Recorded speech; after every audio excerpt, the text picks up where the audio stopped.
Flyers TV is sponsored by the Bay Hotel. I'm a bit at loss for words. I mean, the amount of chances these guys had to bear that game, it could have been easily 8-2 for us, but it wasn't. It was 3-1 for them. And, I mean,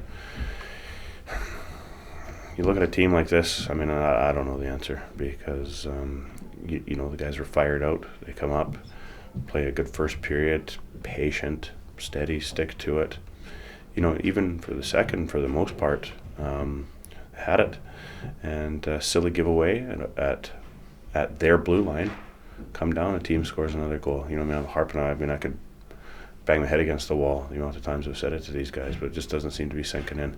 We get there, crappy little flick pass at their blue line, and those guys walk down, and teams are just waiting for that. I mean, the league's getting good, and guys just seem to frickin' think they can make some special play instead of keeping it simple, taking the puck to the net, shooting, instead of making 50 special passes, just shoot the frickin' puck, right?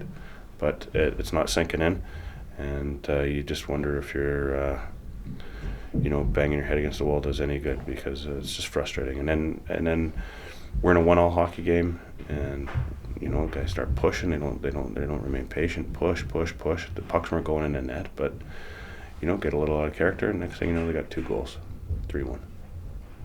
How do we bounce back from this result and also the results we've had recently? You tell me. We've tried everything from changing up the lines, getting these guys fired up, bleeding with them.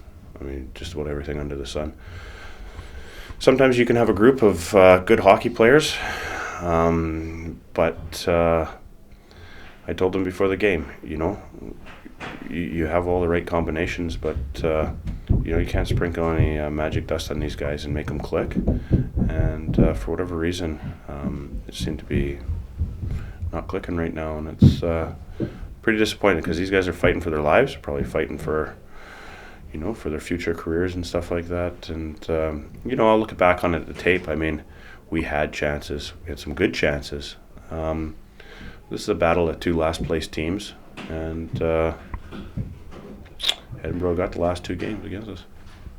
Is there any positives to take from the game tonight? It's very hard at this point. We always try to take positives from our game. We always try to make sure that we put a positive spin, but positive or not, we're not getting the 2 points.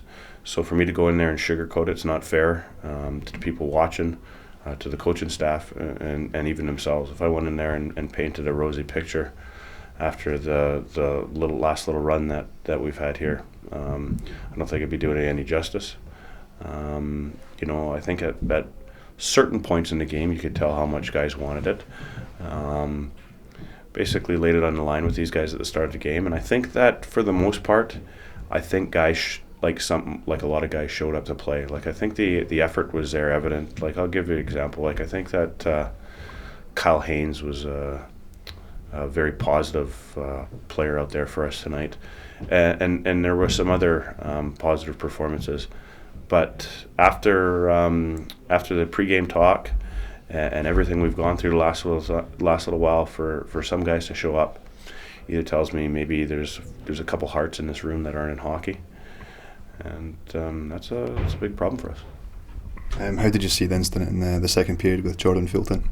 Well, I didn't see it yet. I've heard people talk about it and stuff like this. I'll look at it on the tape. I mean, if he cross-checks with a guy when he's down, and I mean, I can't really comment on it now because I haven't seen it, but I was told that the call was the wrong way around. We'll take a look at it and decide what we're going to do about that. Obviously, the game tomorrow against Hull, how important is it that we get the 2 points for the weekend? Well, yeah, you start losing touch with teams. I mean, I think that Hull got a point tonight, and Edinburgh obviously picking up points. So all these teams are picking up points, and we seem to be the odd man out right now, which is extremely frustrating. And difficult right now, but these guys have to find a way to bounce back tomorrow. Tomorrow's another day, and if they don't snap out of it quick, then we'll be right on the outside looking in, which is a terrible place to be at the end of January. You want to be always giving yourself a chance, and so we're going to have to find ways to pick up 2 points. Also a big home game next Saturday against Dundee, and the following week we're in the Challenge Cup as well. How important is it for the fans to stick with the team just now? Well, it always is. I mean, I can sense the fans' frustration, but you know what? Like, I think for the most part of that game, like the fans were behind us. There's a few calls that obviously the team didn't agree with, and I think the fans were on the same side of that. I know I've been around long enough to know that this crowd will appreciate effort. But that can only take you somewhere. You need to get wins for your self-confidence, for your team, for the most importantly for the standings, but also for the people paying to watch you.